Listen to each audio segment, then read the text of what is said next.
BJP ক্ষমতা এলে তৃণমূলের দুষ্কৃতীদের ঠাঁই হবে শ্রীঘরে।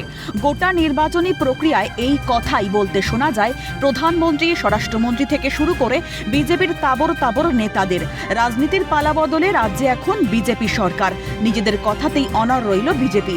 একে একে তৃণমূলের দুর্নীতিগ্রস্ত নেতা সহ দুষ্কৃতীদের গ্রেফতার করা হচ্ছে। হাওড়া থেকে বাঁকুড়া তৎপর পুলিশ প্রশাসন।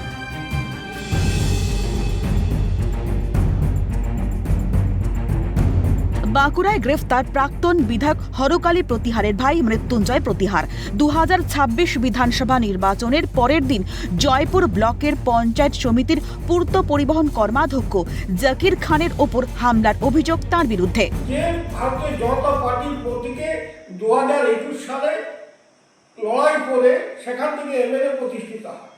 আর এমএলএ প্রতিষ্ঠিত হওয়ার পর তিনার যে মানসিকতা, লুঠতরাজের যে চিন্তাধারা, এখান থেকে লুট করার সুযোগ না পেয়ে পরবর্তী ক্ষেত্রে তৃণমূলের সুপ্রিমো অভিষেক বন্দ্যোপাধ্যায়ের হাত ধরে লুঠতরাজ করার জন্য তৃণমূলে তিনি যোগদান করলেন। আর সেই সুযোগ নিয়ে তার ভাইকে মাঠে নামিয়ে ভাইকে দিয়ে এই অসামাজিক কার্যকলাপের সাথে লুঠতরাজের কাজটা চূড়ান্তভাবে তিনি এগিয়ে নিয়ে গেছেন।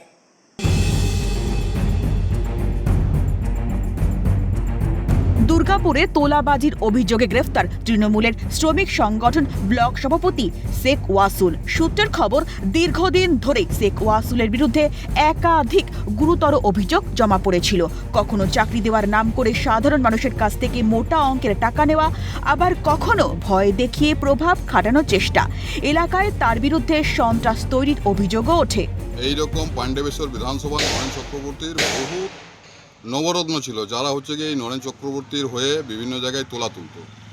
সেই তোলার অভিযোগে আজকে উনি অ্যারেস্ট হয়েছেন। উনি বলছেন রাজনৈতিক প্রতিহিংসার শিকার, কিন্তু আমরা জানি এই পাণ্ডবেশ্বরবাসী যে এরা কি অত্যাচার।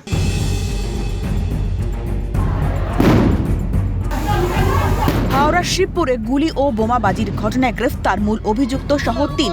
মুম্বাই থেকে গ্রেফতার করা হয় তাদের। অভিযুক্তরা হলেন শামীম আহমেদ, জামিল আক্তার এবং আফতাব আনোয়ার। ঘটনায় দলের নেতৃত্বে ছিল শামীম আহমেদ। পুলিশ সূত্রে দাবি, সে 36 নম্বর ওয়ার্ডের এক প্রাক্তন কাউন্সিলরের স্বামী।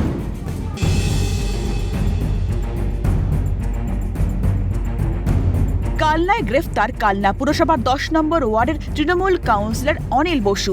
ঠিক কী কারণে গ্রেফতার তা এখনো খোলসা করেনি পুলিশ। তবে দীর্ঘদিন ধরেই তার বিরুদ্ধে একাধিক অভিযোগ ছিল বলে সূত্রের খবর। এত গভীর রাতে গভীর রাতেই দুষ্কৃতীরা কাজ করে, সেটা যাতে না হয়, কালনায় যেন শান্তি বজায় থাকে, পার্মানেন্ট শান্তি।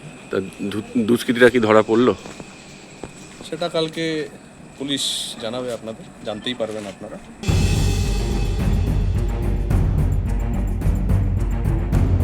মালদহে গ্রেফতার তৃণমূল কর্মী তাজুল খান। মদ্যপ অবস্থায় এলাকার মহিলাদের অকথ্য ভাষায় গালিগালাজ করার অভিযোগ তার বিরুদ্ধে। মহিলারা তার বিরুদ্ধে পুকুরিয়া থানায় অভিযোগ দায়ের করলে অভিযুক্তকে গ্রেফতার করে পুলিশ। কিছুক্ষণ আগে টিএমসি একটা ছেলে তাজল খান এসে অত্যাচার করছিল হিন্দুদের বউ বেটির উপরে। নোংরা ভাষায় গালগালাজ দিচ্ছে। এই কিছুক্ষণ আগে থেকে গালগালাজ দিচ্ছে। এখান থেকে ওই এটা মোড় থেকে ওটা মোড় যাচ্ছে, এটা মোড় থেকে ওটা মোড়। তৃণমূলের এক দুষ্কৃতী মদ্যপ অবস্থায় সেই বুথে গিয়ে ওখানে অখাদ্য ভাষায় মহিলাদেরকে গালাগালি করেছে, এমনকি গায়ে হাত দেওয়ার চেষ্টা করেছে। তারা ওরা প্রতিরোধও করে, ওনাকে ধরেছে। রাজ্যে আর সন্ত্রাস নয়, কঠোর পদক্ষেপ প্রশাসনের।